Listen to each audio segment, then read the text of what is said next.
Shalom, selamat pagi saudara yang terkasih dalam Tuhan Yesus. Hari ini kita masih berbicara tentang Abba Love atau kasih Bapa bagian yang keempat. Firman Tuhan yang diambil dari Lukas 15, tapi hari ini ayat yang ke-21. Kata anak itu kepadanya, "Bapa, aku telah berdosa terhadap sorga dan terhadap Bapa. Aku tidak layak lagi disebutkan anak Bapa." Apa yang dikatakan oleh si bungsu itu adalah sebuah pengakuan dalam keputusasaannya. Dia sadar sepenuhnya kalau sebagai anak dia sudah bersikap kurang ajar, tidak menghormati dan mengasihi bapaknya, dan lebih memilih mamon. Bukankah apa yang dilakukan si bungsu itu banyak dilakukan oleh orang Kristen zaman sekarang ini, tanpa mereka sadari. Tanpa sadar, mengikuti ibadah hanya sekedar rutinitas atau kebiasaan. Karena sudah beragama Kristen, di KTP tertulis agama Kristen, juga orang-orang di sekitar, entah itu tetangga maupun teman-teman sudah tahu kalau orang tersebut beragama Kristen, maka harusnya orang yang beragama Kristen itu pergi ke gereja di hari Minggu. Tapi saat ibadah hanya sekedar ibadah saja, saat puji-pujian, sementara yang lain menyanyi dengan semangat memuji Tuhan, bahkan mungkin sambil bergoyang mengikuti irama musik yang membuat hati semakin bersemangat dalam memuji Tuhan, orang itu cuman berdiri kaku sambil menyilangkan tangan. Dia tidak ikut bernyanyi, apalagi bertepuk tangan. Ya, apalagi bergoyang atau menari memuji Tuhan. Malah dia mungkin saja berpikir, ngapain sih orang-orang ini pakai nari-nari segala, nggak malu apa? Ya, saat hamba Tuhan menyampaikan firman, orang itu malah mengeluarkan HP-nya. Balas WA atau scrolling yang gak jelas. Atau tertidur dengan nyenyaknya karena AC di gereja dingin dan suara Bapak Gembala yang sayup-sayup seperti lagu Nina Bobo.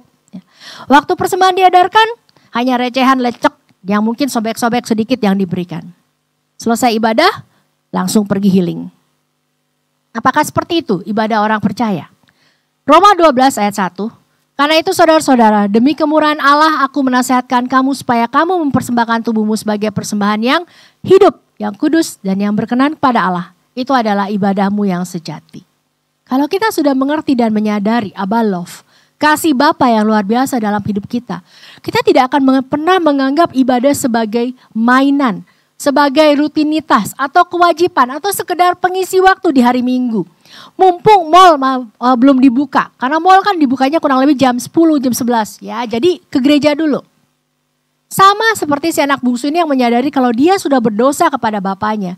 Dia sudah main-main, sudah meremehkan kasih bapaknya. Maka ada penyesalan di dalam hatinya yang membuatnya ingin menebus kesalahannya itu dan tidak melakukannya lagi. Karena itu saudara yang terkasih dalam Tuhan Yesus, jangan kita mempermainkan lagi kasih yang Tuhan telah berikan kepada kita. Tuhan telah memberikan begitu banyak, bahkan terlalu banyak, sehingga sampai kapanpun kita tidak akan pernah dapat membalas kasihnya kepada kita. Bahkan dia rela memberikan hidupnya, nyawanya bagi kita. Sehingga kita yang tadinya ada dalam kutuk, yang tadinya terpisah dari Allah, kita dibebaskan dari kutuk dan kita boleh kembali kepada Bapa di surga di dalam nama Tuhan Yesus Kristus. Bukankah kasih Bapa kepada kita begitu luar biasa? Karena itu jangan main-main lagi dalam ibadah. Percuma saudara ibadah kalau saudara tidak membawa hatimu. Iblis tidak pernah melarang saudara dan saya beribadah atau melayani. Yang penting saat kita beribadah atau melayani, kita tidak membawa hati. Nah, tidak sungguh-sungguh melakukannya. Itulah yang iblis inginkan. Jadi, selama saudara dan saya tidak sungguh-sungguh dalam ibadah atau melayani, kita sama seperti cangkang telur yang tidak ada isinya. Yang rapuh, yang gampang dihancurkan. Harusnya kita seperti si bungsu yang datang dengan sikap merendahkan diri dan mengatakan bahwa kita tidak layak lagi disebut anak Bapa. Tapi oleh kasih Bapa, oleh salib Kristus kita dilayakkan. Saudara yang terkasih dalam Tuhan Yesus, tadinya memang kita tidak layak untuk datang kepada Tuhan ketika Adam dan Hawa jatuh ke dalam dosa dan dunia ini dikuasai si jahat. Tapi salib itu, sosok yang tergantung di salib yang kasar itu 2000 tahun yang lalu di Golgota. Saat ia yang tidak pernah berbuat dosa, ia yang selalu berbuat baik, menyembuhkan orang sakit, mengusir setan, memberi makan 5.000 dan 4.000 orang, bahkan membangkitkan orang mati, harus tergantung di sana, di Kalvari, bersama dengan para penjahat. Dia yang telah melayakkan kita. Dia yang telah mengangkat kita dari lumpur dosa dan menyucikan kita dengan darahnya yang mahal. Dia Kristus. Jadi, Jangan pernah lagi mengatakan, aku tidak layak menjadi anak Tuhan. Aku tidak layak melayani Tuhan. Dan sebagainya, sebagainya, sebagainya. Karena itu semua cuma omong kosong saudara. Cuma alasan saudara untuk tidak melayani. Ya, semua itu hanya alasan agar saudara bisa mundur dari pelayanan. Semua itu hanya alasan yang dibuat manusia untuk meremehkan salib Kristus. Tapi bagi saudara dan saya yang menyadari bahwa pengorbanan Kristus terlalu mahal dan tidak akan pernah bisa kita balas dengan apapun juga, kita harus terus maju. Beribadah sungguh-sungguh, melayani sungguh-sungguh, hidup sungguh-sungguh, semua buat Tuhan. Hanya untuk Tuhan dan kemuliaan bagi Tuhan. Mari kita berdoa. Tuhan, kami mau datang di hadapan-Mu. Kami mau merendahkan diri seperti anak yang bungsu. Kami mengakui segala dosa dan kesalahan kami. Kami tahu kami tidak layak, tapi Tuhan, Engkau sudah melayakkan kami 2000 tahun yang lalu saat Tuhan disalib.